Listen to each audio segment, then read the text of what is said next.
Hey guys, Shelby Padgett here with Shelby Padgett Realty out in the Boise, Idaho area. Today we're going to be touching on a hot topic, which markets to invest in and why. So this is going to be a broad topic. I'm going to focus on two main components and the applications are going to be relatively high level. So keep in mind there's a ton of different ways to slice investing. There's obviously a lot of anomalies in different markets that may serve more than one purpose or exceed in one area more than another in ways that may be contrasting to what I point out. But for the most part, these are two fairly simple concepts to at least understand as you get into investing and trying to help you navigate which markets to identify as potential investment markets for you, whether that's in state locally for you or out of state, depending on what your goal is. So investing, I say with clients, always starts with what is your goal, right?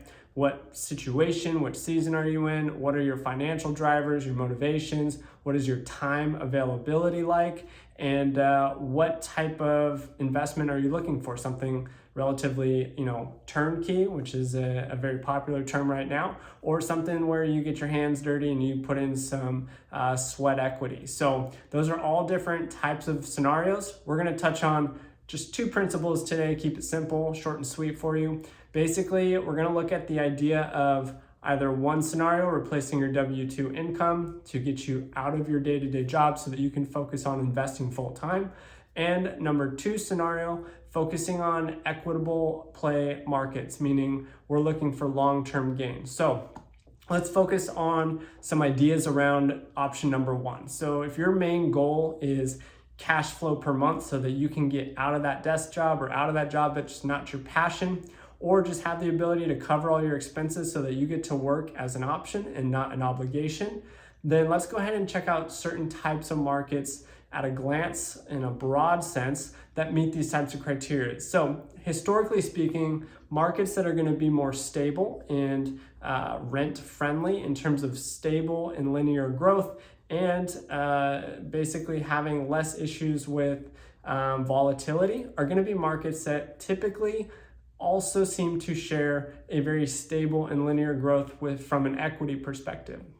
Obviously, these last couple of years have been a little bit of a variable with COVID taking place and all the material delays, demand, people moving, all that stuff. But historically speaking, markets typically found in areas like the Midwest are great examples of these very stable and high cash flow markets. So this isn't always the case, again, depending on exactly where you're investing, but in a broad sense, if you're looking to get higher cash flow, low acquisition costs, and a very stable, dependable type of rental, historically speaking, you're gonna find these in the Midwest style states, places like Oklahoma, places like Kentucky, Indiana. These are very popular places historically to invest where you're gonna get stable growth, stable tenancy, and you're gonna get pretty dependable cash flow every month. So let's go ahead and think about that.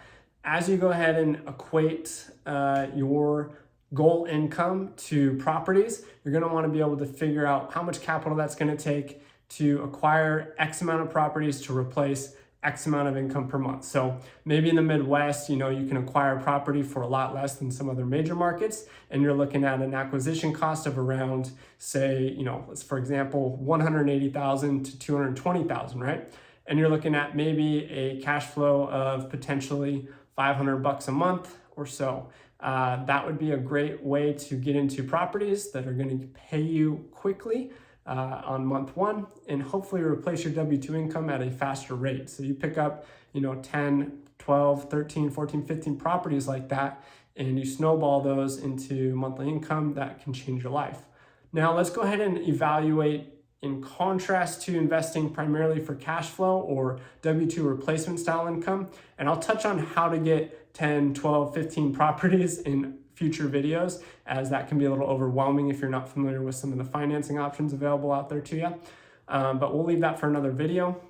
But if you're looking for equitable play markets, this would be a position where maybe you have a job you love, maybe you have a primary role that brings in substantial amount of cash flow, or you're in a position where you're just not done working and you don't want to necessarily replace your job, you want to invest in assets that may long-term provide you a very favorable, equitable position, then this would be a strategy to keep in mind and consider. There's areas in our markets nationally that historically and even recently have much better equitable positions, meaning year over year, long term, they tend to trend exponentially up and to the right when that comes to rents and values. So hot markets historically, this is changing obviously in some areas right now, but parts of like San Diego, coastal front areas, mountain towns, right? Areas where we have a very popular and high density population, where we also have high desirability, great economies,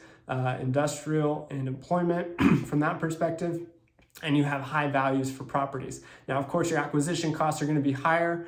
A median home price in San Diego is going to be significantly more than something in Oklahoma or Indiana. So you got to keep that in mind. You may not actually see a cash flow, a positive return year 1, 2, sometimes even year 3 on these types of properties or these plays, but they are in a position where they would probably be more likely to double, triple, or quadruple in value in the next 10 to 20 years, whereas some of those more heavy cash flow and low acquisition cost properties may take significantly longer to really appreciate at the same rate in proportion to the cost of the asset or the value of the asset. So those are some things to keep in mind. If you're looking at markets like that, places like Boise, places like Denver, places like Austin, places like around the Bay Area still, in Santa Clara, San Jose, San Diego, parts of LA, depending on where you're at. These are still great places to invest and be in what you would consider an equitable position. Historically speaking, they've made returns, hand over fist. From an equity play position, which allows you to go and do cash out refinances, which are tax exempt, or you're not taxed on that cash that you pull out of a cash out refinance, and apply that back into additional investments. So those are things to keep in mind. If you're wanting a cash out or cash flow type portfolio to get out of your W-2, look at those low entry level acquisition cost type markets. I can help advise on what clients have done in the past or what turnkey operations allow for you if you're out of state. And if you're looking for a really equitable, favorable play for more of a long-term return, to have something that's really solid in terms of exponential equity gains, then there's different types of market analysis for that too. So I know this is a very high level look at these two strategies, but if you'd like to get into more of the weeds of how we navigate, how we evaluate and analyze these markets, let me know. I'd love to chat with you, get your perspective on what your goals are, and ultimately help you make the best decision to accomplish your real estate investing goals. So it's always a good time to invest, just a matter of how you're doing it and what your goals are. Thanks for watching, guys, and I'll see you guys on the next video.